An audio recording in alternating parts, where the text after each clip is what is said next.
Hi hello friends, welcome to cricket ప్రపంచం. నేను Harsha.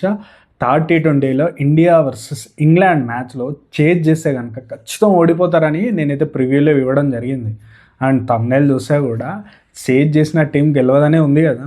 So India team ఇట్లాంటి నిర్ణయం ఎందుకు తీసుకుంది నాకైతే అర్థం కాలేదు. ఎక్కడో స్టేడియం దూరంగా ఉన్న నాకే pitch report and also dew factor రాదని టీం మొత్తం ఎట్లాంటి చేంజెస్ చేసుకుంటే ఏ టీం అయినా సరే గెలుస్తుందని చెప్పడం జరిగింది. తమ్నేలో అంత క్లియర్గా పెట్టి నేనైతే ప్రిడిక్షన్ ఇవ్వడం జరిగింది.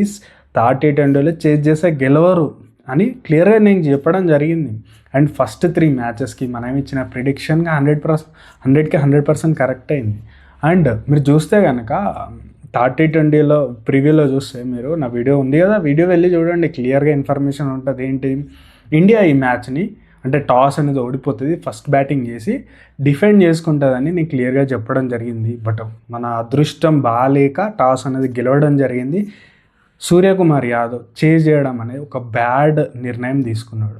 డ్యూ ఫ్యాక్టర్ రాదు, పిచ్ స్లో అవుతుందని సూర్యకుమార్ యాదవ్కి అండ్ గౌతమ్ గంభీర్కి కూడా తెలుసు. స్టిల్ వాళ్ళు ఎందుకు వెళ్ళారు నాకైతే ఆశ్చర్యంగా ఉంది. అంటే మీరు చూడాల్సిన అవసరం ఉంది. ఏంటంటే పిచ్కి తగ్గట్టు ప్లేయింగ్ 11 తీసుకుంటారు. ఫస్ట్ 2 మ్యాచెస్లో ఓకే అనిపించిన థర్డ్ T20కి వచ్చేసరికి పిచ్ స్లో అవుతుందని తెలుసు. మన టీంలో కూడా చూస్తే స్పిన్నర్లు ఎక్కువ ఉన్నారు, ఒకే ఒక ఫాస్ట్ బౌలర్ అనేది ఉన్నారు. చూస్తే కనుక హార్దిక్ పాండ్యాని మనం ఫాస్ట్ బౌలర్ కన్సిడర్ చేయొద్దు. ఎందుకంటే ఫ్రంట్ లైన్ ఫాస్ట్ బౌలర్ ఎవరంటే ఒక షమి అని చెప్పొచ్చు. సో చూస్తే కనుక ఇండియా టీంకి ఆల్రెడీ కన్ఫర్మేషన్ ఉంది. ఒకవేళ హార్దిక్ వేసిన 8 ఓవర్సే కదా మొత్తం ఓవరాల్ ఫాస్ట్ బౌలింగ్ చూస్తే, అండ్ 12 ఓవర్స్ స్పిన్నింగ్ వేస్తారు. స్పిన్నింగ్ ఎప్పుడు అనుకూలిస్తుంది. T20లో పిచ్ అంత తొందరగా చేంజ్ అవ్వదు. సో ఫస్ట్ బ్యాటింగ్ చేసుకుంటే సెకండ్ బ్యాటింగ్ అప్పుడు స్పిన్కి ఎక్కువ అనుకూలిస్తుంది కదా నార్మల్గా అయితే. సో ఇండియా టీంకి అది తెలుసు, సెకండ్ బ్యాటింగ్ స్లో అవుతుందని తెలుసు, స్పిన్నర్లను ఎక్కువ ఆడిస్తున్నారు. ఒకవేళ ఇండియా పిచ్ని రాంగ్గా రీడ్ చేస్తే ఒక స్పిన్నర్ తగ్గించి ఒక ఫాస్ట్ బౌలర్ని తెచ్చుకోవాలి కదా. సో ఇండియా అట్లాంటిది ఏం చేంజెస్ చేయకుండా హర్షదీప్ని బయట పెట్టేసి మనం షమీని తెచ్చుకున్నాం. సో ఇండియా దగ్గర క్లియర్ ప్లాన్ ఏమున్నది, పిచ్ వచ్చేసి అంత చేంజ్ అవ్వదు అనుకుంటే స్పిన్నర్లను ఒకరు తగ్గియాలి. అట్లా చేయలేదు, ఇట్లా చేయకుండా నాకు తెలిసి థర్డ్ T20లో ఇండియా పెద్ద మిస్టేక్ చేసింది. అక్కడ ఎవరి నిర్ణయం అనేది నాకు అర్థం కావట్లేదు.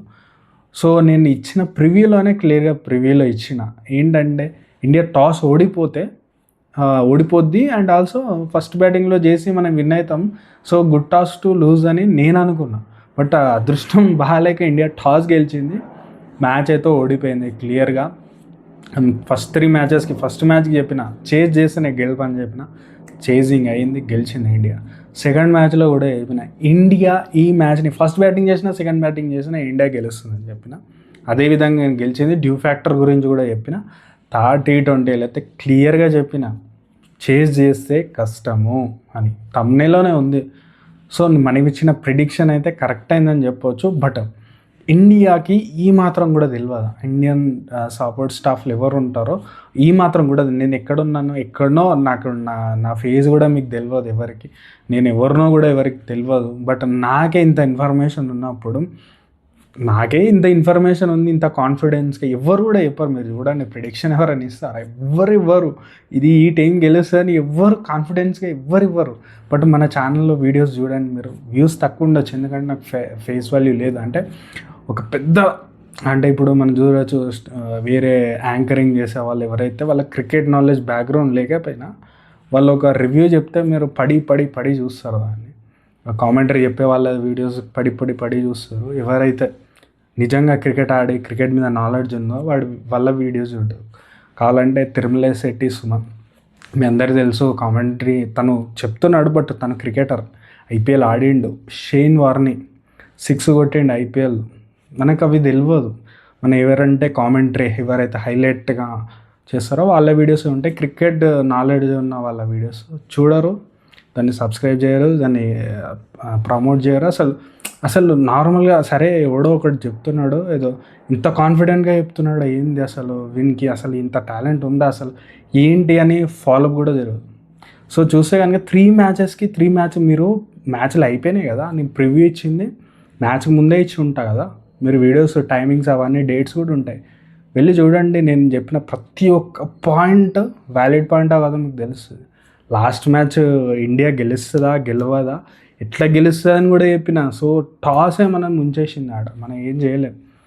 సో నేను నా వీడియోస్ ఏదో ఒక రోజు ఎవరో ఒకరు చూస్తారు, అది ఎప్పుడో ఒకటి అవుతుంది, పెద్ద ఫరక్ ఏం పడదు. బట్ నేను ఫాలో అయ్యే రూల్స్ నేను ఫాలో అయితే, నేను చెప్పేది కాన్ఫిడెంట్గా చెప్తా.